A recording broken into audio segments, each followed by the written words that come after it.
Okay, we'll be looking at a representative system, and there'll be several sections that will address this representative system. In order to understand a microprocessor's operation, we'll examine a short program and its execution. Before a program is written, an instruction set is needed. The instructions in the sample program are, instruction sets are actually quite large. We're going to just look at 3 instructions that would be a part of a microprocessor instruction set. We'll be looking at input, output, and jump/branch. A sample of input, output, and jump are provided in table 16.1 in your text, and I have recreated that table on this particular slide. And so in this case, we're going to be looking at the instruction input, the instruction output, and the instruction branch. And the binary equivalent of the input is going to be this binary value. This is actually the instruction that says input. This will be the instruction that is the command for output, and this will be the instruction that is the command for jump or branch. And this is the hexadecimal equivalent of each of those. It would be DB, D3, and C3. Okay, the first instruction is the input. Okay, so let's look at this one here, the input, and this is actually the instruction right here. And this does not always mean input on our generic instruction set that we're talking about here. This command right here means input. If this is fed to the processor, it causes the following things to occur.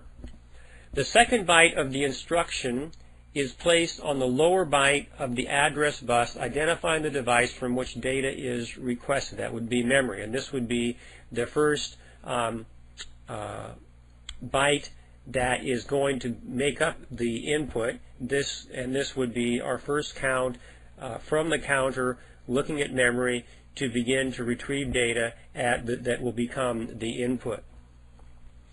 A signal on the control bus goes active to indicate an external data input is taking place. This signal will be an active low I/O, and this would be a read from memory. So recall what is happening. We are reading from memory to the processor. The data bus is accessed and the value is placed in the accumulator. Okay, so data bus, this item in memory is accessed by the data bus and is placed in the accumulator, which is one of the registers in the microprocessor. The microprocessor increments the program counter and proceeds with the next sequential instruction stored in memory. So when this command is executed, input, these 4 things occur. Okay, next one we're going to look at is the output. Now, the next instruction, output, and that's right here, is the inverse of the input function. It causes the following to occur. The accumulator contents are sent to the data bus with an I/O. Notice this is a write.